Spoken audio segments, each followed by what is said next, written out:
12వ పాఠం సజీవ దహనం. సంభాషణ కొనసాగించడం సాధారణ విషయం ఏమీ కాదు. ఆదిమవాసుల మాటలు ఉచ్చరించడం కష్టం.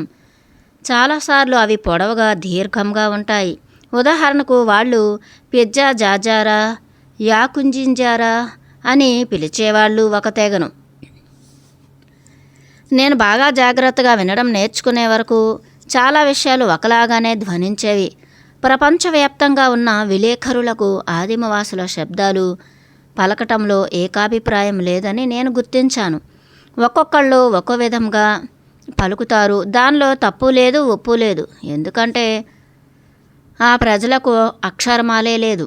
అది వాదించటానికి సిద్ధంగా ఉన్న వాళ్లకు గెలుపు లేని స్థితి. నా సమస్య ఏమిటంటే నేను ఎవరితోనైనా నడుస్తున్నానో ఆ ప్రజలు అనునాసిక ముక్కుతో ధ్వనించబడే శబ్దాలు ఉపయోగిస్తారు.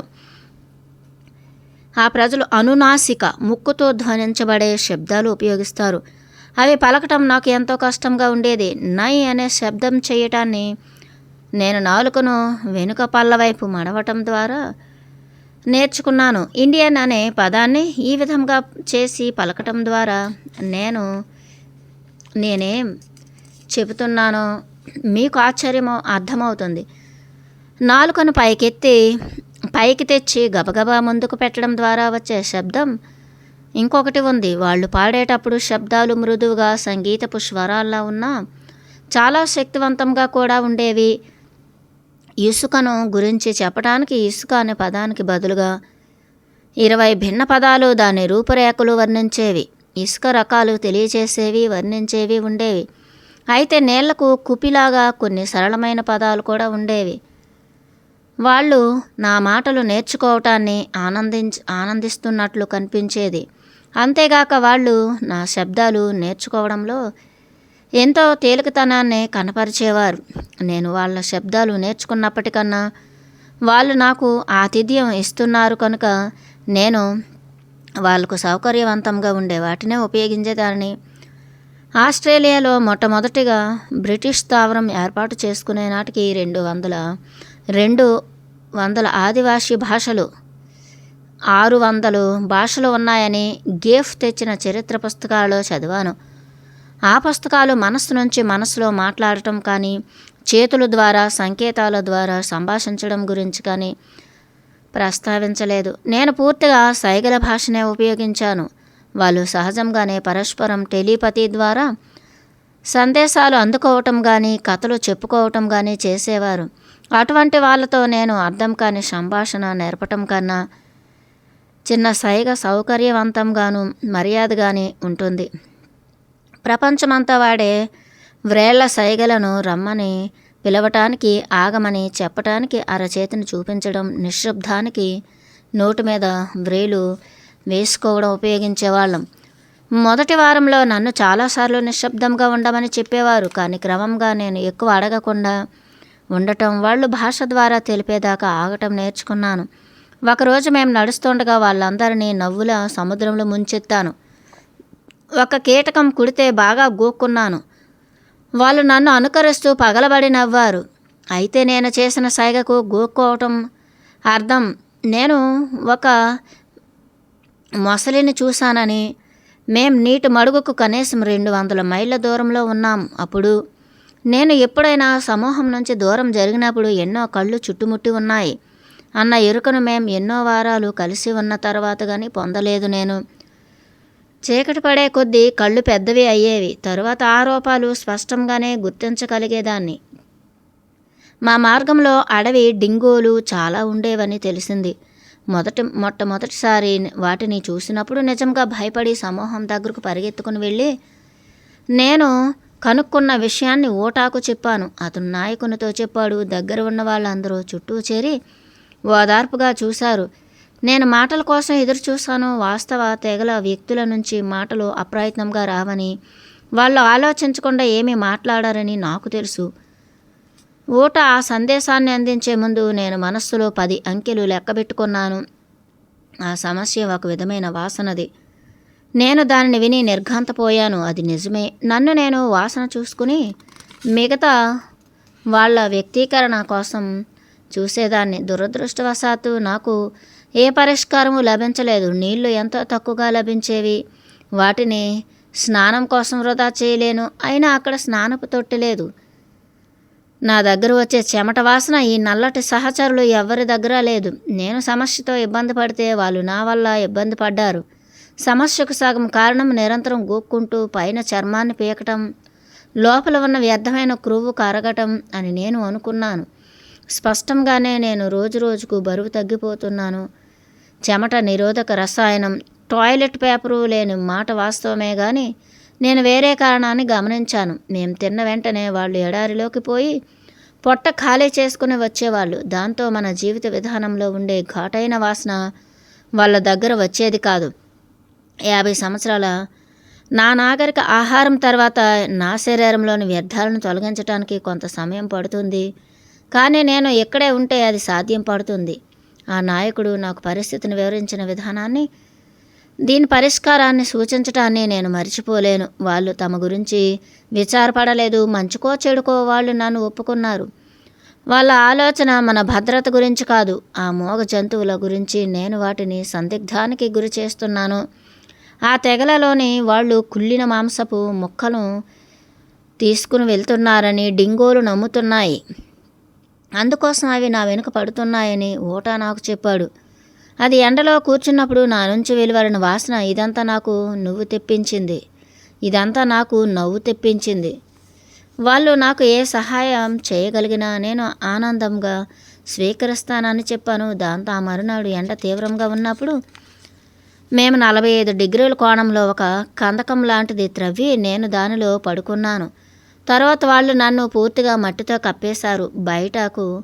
బయటకు నా ముఖం మాత్రమే కనిపిస్తూ ఉంది. ముఖానికి నీడ వచ్చేటట్లు చేశారు. నేను అక్కడ అలా 2 గంటల పాటు పెట్టబడ్డాను.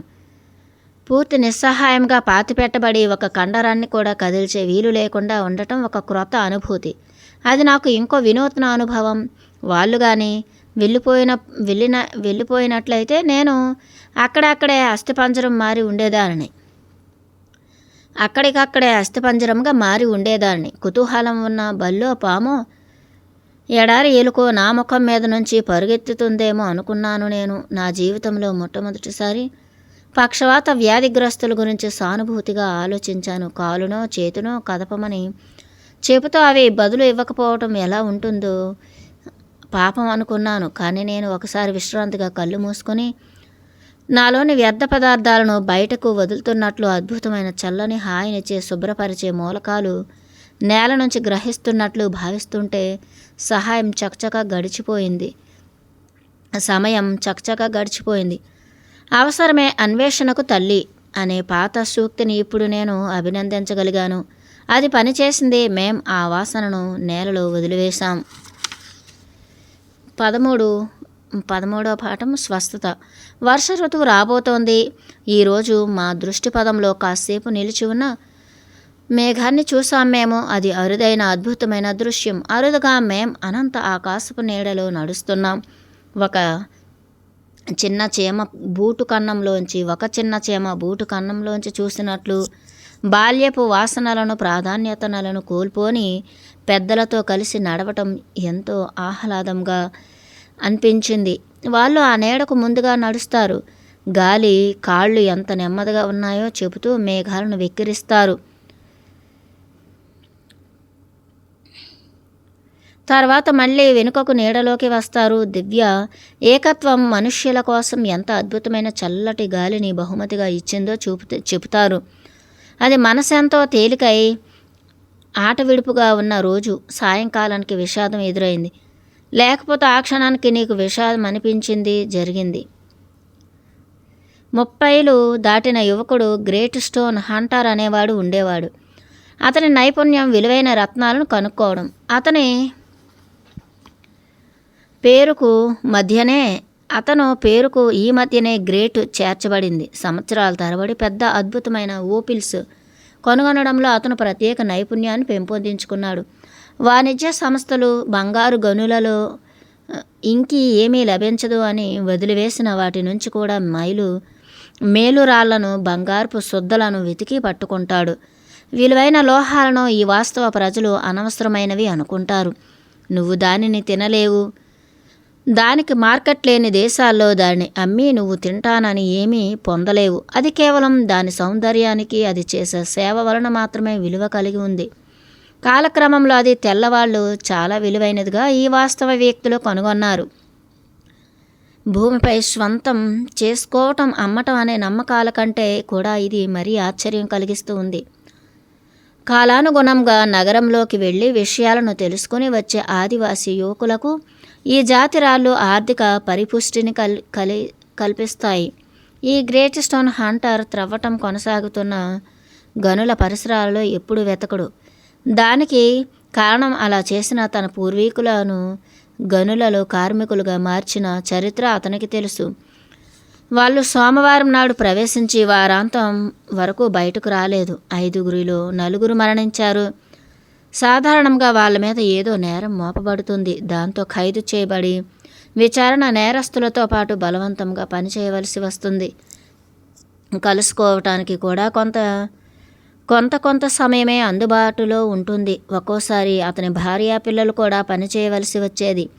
ఒక వ్యక్తికి ఇవ్వబడిన దానికి 3 చేయవలసి వచ్చేది. చాలాసార్లు విచారణను చాలా కాలం వరకు పొడిగించేవారు. తప్పించుకోవటానికి లేదు. మానవ జీవితాలను, శరీరాలను ఈ విధంగా అవమానించటం, చాలా న్యాయబద్ధంగా ఉండటం ఎంత వింత. ఈ ప్రత్యేకమైన రోజున గ్రేట్ స్టోన్ హంటర్ ఎక్కడో లోయ అంచున నడుస్తుండగా 20 అడుగుల లోతులో రాతి ఉపరితలం మీద పడిపోయాడు. మేము నడుస్తున్న టెరాయిన్ సహజంగా మెరుగుపెట్టబడిన పెద్ద గ్రానైట్ ముక్కలతో, రాతి పొరలతో, పెద్ద రాళ్లతో ఉంది. ఇప్పటికే నా పాదాలు బాగా మొద్దుబారి బీటలు పడి నా సహచరుల పాదాలలాగా సహజమైన బూట్లుగా మారాయి. అయినా ఈ మాత్రపు మృత కణాలు ఈ మొనదేలిన రాళ్ల మీద నడిచేటంత సౌకర్యవంతంగా లేవు.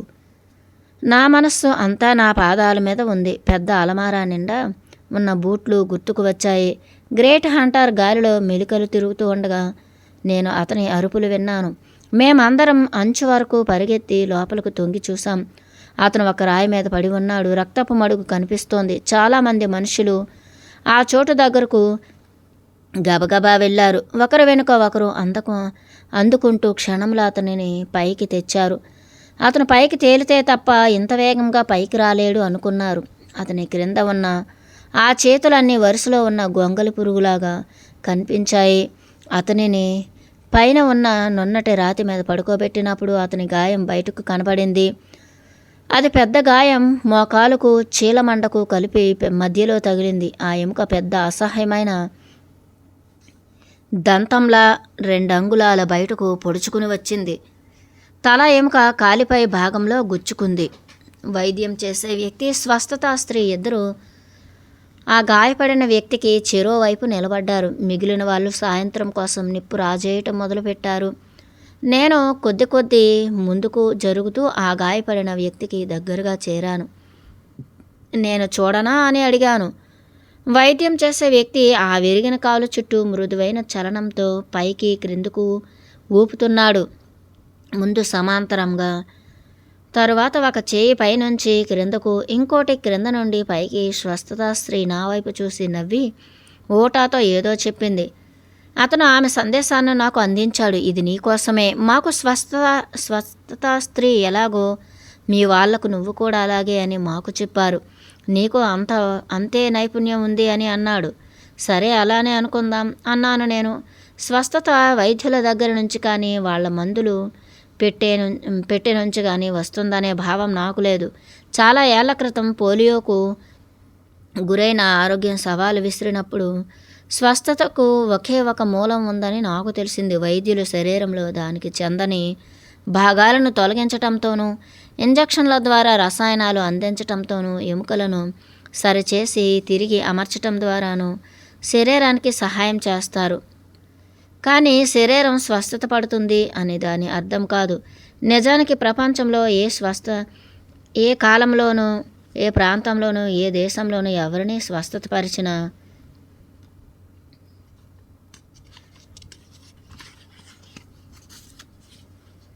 వాళ్ళు ఎవరూ లేరు. ప్రతి వ్యక్తిని స్వస్థతపరిచేవారు వారి లోపలే ఉన్నారు. వైద్యులు తమ వ్యక్తిగత నైపుణ్యాన్ని గుర్తించి అభివృద్ధి చేసుకుని వాళ్ళు అత్యున్నతంగా చేయగలిగిన దానిని చేస్తూ సమాజానికి సేవ చేస్తూ దానిని ప్రేమిస్తూ ఉంటారు.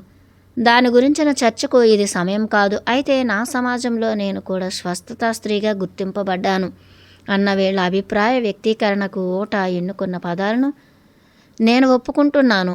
గాయపడిన భాగాన్ని అంటుకోకుండా చేతులు అలా పైకి క్రిందకు కదపటం అనేది అంతకు పూర్వంలాగా ఆ ఆరోగ్యకరమైన కాలును తిరిగి శరీరానికి కలుపుతుంది. అలా చేయటం వల్ల స్వస్థత చేకూరేటప్పుడు వాపు రాకుండా ఉంటుంది. ఈ వైద్యం చేసే వ్యక్తి ఆ ఎముక యొక్క జ్ఞాపక శక్తిని తన సహజ ఆరోగ్య ప్రకృతిలోకి రప్పించే పని చేస్తున్నాడు. అది పడి విరిగినప్పుడు కలిగిన భయం నుంచి 30 ఏళ్ల పాటు తానున్న స్థితి నుంచి తొలగిన సందిగ్ధం నుంచి బయటకు తెస్తుంది. వాళ్ళు ఆ ఎముకతో మాట్లాడారు అని నాతో చెప్పారు. ఆ తర్వాత వాళ్ళు ముగ్గురు వైద్యం చేసే వ్యక్తి, స్వస్థత స్త్రీ, రోగి నేల మీద పడుకుని ప్రార్థన చేస్తున్నట్లు మాట్లాడసాగారు. వైద్యం చేసే వ్యక్తి 2 చేతులు రోగి చీలమండ చుట్టూ వేశాడు. నిజానికి ఆ పాదిన్న ఆ పాదాన్ని అంటుకునేటట్లు లాగేటట్లు అనిపించలేదు. స్వస్థత స్త్రీ అదే విధంగా మోకాలు దగ్గర పట్టుకుంది. వాళ్ళు మంత్రాలు చెప్పినట్లు మాట్లాడారు, పాడారు.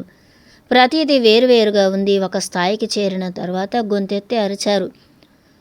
వాళ్ళు ఒక విధమైన సాగదీసే సాధనం లాంటిది ఉపయోగించినట్లు అనిపించింది. కానీ నిజానికి అలాగే దాన్ని నేను చూడలేదు. ఆ ఎముక తాను బయటకు వచ్చిన చోటులోకి మళ్ళీ వెళ్ళి కలుసుకుంది. వైద్యం చేసే వ్యక్తి ఆ చీలిపోయిన చర్మాన్ని కలిపి పట్టుకుని ఆ స్వస్థత స్త్రీకేసి సైగ చేశాడు. ఆమె తాను నిరంతరం మోసే ఆ పొడవైన గొట్టపు ముడి విప్పటం మొదలుపెట్టింది. కొద్ది వారాల క్రితం ఋతుస్రావపు సమయంలో ఏం చేస్తారని నేను ఆ స్త్రీలను అడిగాను. వాళ్ళు రెళ్ళు వంటి మెత్తటి గడ్డి ఈకలతో చేసిన ప్యాడ్లు చూపారు. ఆ తర్వాత అప్పుడప్పుడు ఒక స్త్రీ ఎడారిలోకి వెళ్ళి ఈ అవసరం గురించి జాగ్రత్త తీసుకోవటాన్ని చూశాను. ఆ తడి అయిన మొక్కను పాతిపెట్టేవాళ్ళు. అరుదుగా ఒక స్త్రీ ఎడారిలో నుంచి తన అరచేతితో ఏదో తీసుకుని స్వస్థత స్త్రీ దగ్గరికి వచ్చేది. ఆవిడ తన దగ్గర ఉన్న పెద్ద గొట్టాన్ని తెరిచి దాంట్లో వేసేది. అది నా కాళ్ళు పగిలినప్పుడు, చర్మం ఎండకు బొబ్బలెక్కినప్పుడు వాళ్ళు నాకు పూసిన లేహ్యం వంటిదని గమనించాను నేను. ఆ స్వస్థత స్త్రీ ఆ పదార్థాన్ని లోపల పెట్టేలోపు భయంకరమైన వాసన వచ్చింది. చివరకు ఆవిడ రహస్యంగా దాచిన పదార్థం ఏమిటి అని చూస్తే స్త్రీల ఋతుస్రావంలో వచ్చిన పెద్ద పెద్ద రక్తపు ముద్దలు. ఇవాళ స్వస్థత స్త్రీ ఆ గొట్టపు పై భాగాన్ని తెరవకుండా అడుగు భాగాన్ని తెరిచింది. ఏ చెడ్డ వాసన లేదు, అసలు వాసనే లేదు. ఆమె ఆ గొట్టాన్ని చేతి పిండింది. నల్లటి తారు బయటకు వచ్చింది. అది చాలా చిక్కగా మెరుస్తూ ఉంది. ఆవిడ దానితో ఆ గాయపు అంచులను అతికించింది.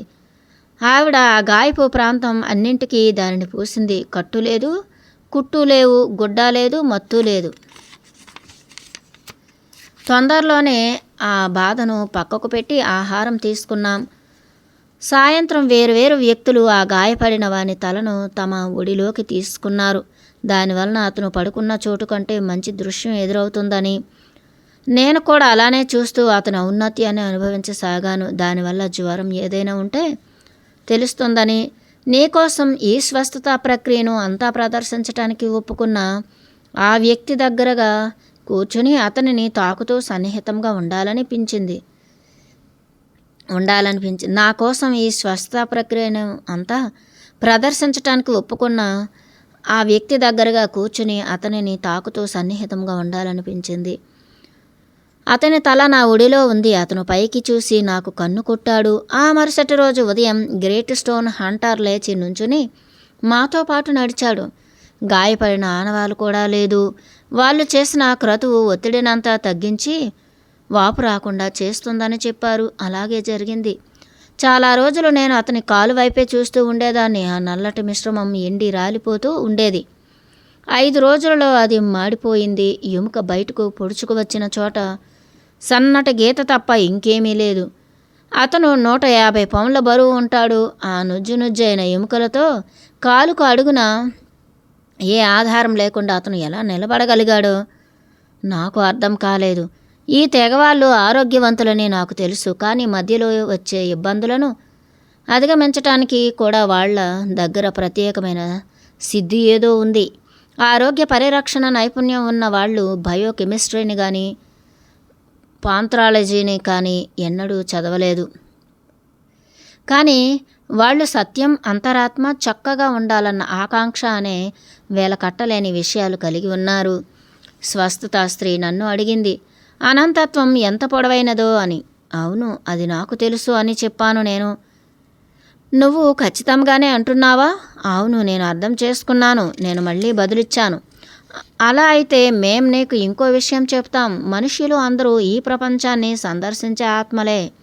అందరూ మిగిలిన అందరితో కలిసినప్పుడు పొందేవి అనుభవాలు. అనుభవాలన్నీ అనంతత్వానికి అనుసంధించే గులుసులే. వాస్తవ వ్యక్తులు ప్రతి అనుభవపు వలయాన్ని పూర్తి చేస్తారు. మేం పరివర్తన చెందిన వారిలాగా అనుభవపు కొసలను వదిలివేయం. మీ హృదయంలో వేరే వ్యక్తి పట్ల చెడ్డ భావనలతో ఉండి ఆ వలయం పూర్తి అవలేదనుకోండి, అది మీ జీవితంలో ఆ తర్వాత కూడా పునరావృతం అవుతుంది. నువ్వు ఒక్కసారే ఇబ్బంది పడటం సంభవించదు, కానీ నేర్చుకునేదాకా మళ్ళీ ఇబ్బంది పడుతూనే ఉంటావు. సంభవిస్తున్న దానిని పరిశీలించటం, నేర్చుకోవటం, జరిగిన దాని గురించి వివేకం పొందటం మంచిదే. దానిని కృతజ్ఞతలు తెలపటం, ఆశీర్వదించటం, దానిలో నుంచి ప్రశాంతంగా నడిచి అవతలకు వెళ్ళటం మంచిది. ఈ మనిషి కాలి ఎముక త్వరగా కోలుకుందో లేదో నాకు తెలీదు. ముందు ఎలా ఉందో తర్వాత ఎలా ఉందో చూసే ఎక్స్రేలు లేవు. అతను ఒక మనిషే, మానవాతీతుడు కాదు. అది నేను పట్టించుకోవాల్సిన సంగతి కాదు. అతనికి నొప్పి లేదు, తర్వాత వచ్చే పరిణామాలు లేవు. అతనికి మిగిలిన వాళ్లకు సంబంధించినంత వరకు ఆ అనుభవం పూర్తయింది. మేం ప్రశాంతంగా ఇంకొంచెం వివేకం సంతరించుకుందామని ఆశిస్తూ నడక సాగించాం. ఆ వలయం పూర్తయింది. దానికోసం ఇక ఏ శక్తి, శ్రద్ధ, కాలం వెచ్చించబడదు. వాళ్ళు ఆ ప్రమాదానికి కారణభూతులు కారు అని ఊటా నాకు చెప్పాడు. వాళ్ళు ఒక అనుభవం ఏదైనా సరే ఎక్కడ ఉన్నా అందరికీ అత్యున్నతమైన మంచిని చేకూర్చేటట్లయితే ఆ అనుభవానికి తాము సిద్ధంగా ఉంటామని కోరారు. నేను ప్రత్యక్షంగా చూడటం ద్వారా స్వస్థత గురించి తెలుసుకుంటాను కనుక అది జరిగింది. ఒక సవాలు వస్తుందని కానీ ఎవరికి వస్తుందని కానీ వాళ్లకు తెలియదు. కానీ నేను ఈ అనుభవం పొందే అవకాశం కల్పించడానికి వాళ్ళు సంసిద్ధతతో ఉన్నారు. అది జరిగినప్పుడు ఈ బయట నుండి వచ్చిన పరివర్తన చెందిన వారితో ఆ బహుమతిని పంచుకోగలిగినందుకు వాళ్ళు మళ్ళీ కృతజ్ఞతలు వ్యక్తీకరించారు. ఈ అద్భుతమైన స్వచ్ఛమైన మనస్సులున్న అనాగరిక మానవులని పిలువబడే వాళ్ళతో ఉండే అనుమతి ఇచ్చినందుకు నేను కూడా ఆ రాత్రి కృతజ్ఞతలు అర్పించుకున్నాను. వాళ్ళ స్వస్థత మెలకువలను గురించి నేను మరింత తెలుసుకోవాలనుకున్నాను, కానీ వాళ్ళ జీవితానికి మరికొన్ని సవాలు ఎదుర్కొనే బాధ్యత అప్పగిద్దామని అనుకోలేదు. ఇక్కడ ఈ పరిస్థితులలో ఉండటమే జీవించగలిగినంతటి సవాలు. నేనేం అభ్యర్థించుతున్నానో మాట్లాడబోయేసరికి వాళ్ళు నా మనసును చదివి తెలుసుకుంటున్నారని నాకు తెలియవలసింది. ఆ రాత్రి మేము భౌతిక శరీరానికి, మన ఉనికిలోని శాశ్వతత్వపు భాగానికి ఉన్న సంబంధాన్ని, అంతకుముందు మేము స్పృశించని ఇంకో విషయం, ఆరోగ్యాన్ని, సంపదలోనూ అనుభూతులు, ఉద్వేగాలు ఎలా ప్రభావితం చేస్తాయా అన్న దానిని వివరంగా చర్చించాం.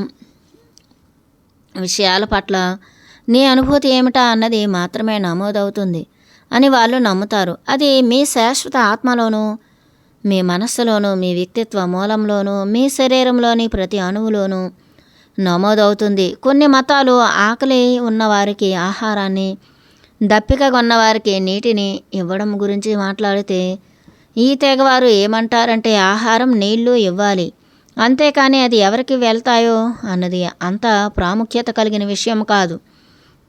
నువ్వు బాహాటంగా ప్రేమతో ఇచ్చిన అనుభూతి నమోదు కాకపోవచ్చు.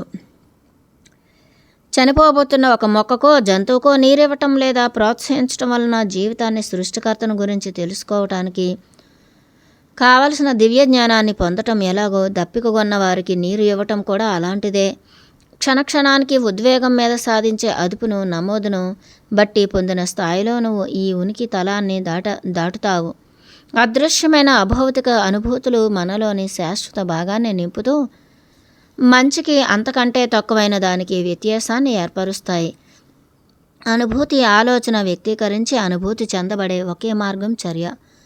ఆ రోజు పొద్దున్నే ఆ ఎముకను అతికించడంలో ఆ స్థానిక వైద్యులిద్దరూ శరీరానికి పరిపూర్ణంగా ఉండే ఆలోచనలు పంపారు.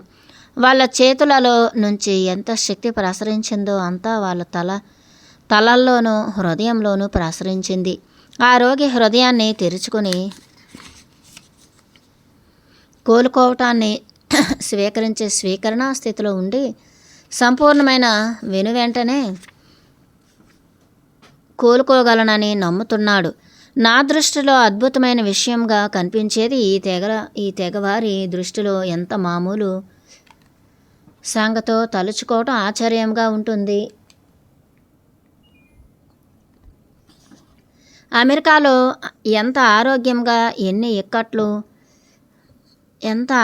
అమెరికాలో ఎంత అనారోగ్యం, ఎన్ని ఇక్కట్లు, బాధితులు, ఇదంతా అనుభూతిక ప్రణాళిక సరిగ్గా లేకపోవటం. అయితే చైతన్యంలో గుర్తించగలిగిన స్థాయిలో కాదు, మనకు తెలియని ఏదో ఒక స్థాయిలో అమెరికాలో వైద్యులు కనుక మందులు నయం చేయలేవు అన్న నమ్మకాన్ని మానవ శరీరపు స్వస్థత సామర్థ్యం పైన ఉంచితే ఏం జరుగుతుంది? నన్ను మరింత ఎక్కువ ఆనందింపచేసిన సంగతి వైద్యునికి రోగికి ఉన్న బంధం. వైద్యుడు రోగి ఆరోగ్యవంతుడవుతాడు అని నమ్మకపోతే అదే విషయాన్ని ఛిద్రం చేస్తుంది. ఒక వైద్యుడు రోగికి వ్యాధి నయం కాదు అని చెప్పటం అంటే అతని వైద్య విద్యల్లోనూ అతని పరిధిలోనూ ఆ నివారణకు సంబంధించిన సమాచారం లేదు అని నేను చాలా రోజుల క్రితమే తెలుసుకున్నాను. అంతేకాని దానికి నివారణ లేదు అని కాదు. ఎప్పుడైనా అటువంటి అనారోగ్యాన్ని ఇంకా ఎవరైనా అధిగమించారంటే దాని అర్థం మానవ శరీరానికి స్వస్థత పొందే సామర్థ్యం ఉంది అని. వైద్యం చేసే వ్యక్తిలోనూ స్వస్థత స్త్రీతోనూ సుదీర్ఘ చర్చల తర్వాత ఆరోగ్యం లేదా అనారోగ్యం గురించి నేను నమ్మలేని కొత్త కోణాన్ని కనుక్కున్నాను. స్వస్థతకు సమయంతో ఏ సంబంధము లేదు అని వాళ్ళు నాకు బోధించారు. ఒకే సంఘటనలో అనారోగ్యము స్వస్థత రెండూ చేకూరుతాయి అని. వాళ్ళు చెప్పిన దానిని బట్టి నేను తెలుసుకున్నది ఏమంటే కణాల స్థాయిలో నీ శరీరం పరిపూర్ణము, ఆరోగ్యవంతము, సరైనది. అయితే అప్పుడు ఒక సంఘటనలో మొట్టమొదట కణాల అమరిక కోల్పోవటం లేదా అసహజ స్థితి సంభవిస్తుంది. దాని లక్షణాలను కానీ వ్యాధిని కానీ కనుక్కోవటానికి నెలలు లేదా సంవత్సరాలు పట్టవచ్చు. స్వస్థత అంటే దానికి ఖచ్చితంగా వ్యతిరేకంగా జరిగే ప్రక్రియ. నువ్వు అనారోగ్యంగా ఉండి శరీరపు ఆరోగ్యం దిగజారుతూ ఉంటే అప్పుడు నువ్వు నివసిస్తున్న సమాజాన్ని బట్టి నువ్వు ఒక నివారణ విధానాన్ని అనుసరిస్తావు. ఆ సంఘటనలో శరీరం దిగజారటం మాని సరిగ్గా అవటంలో మొదట అడుగు వేస్తుంది.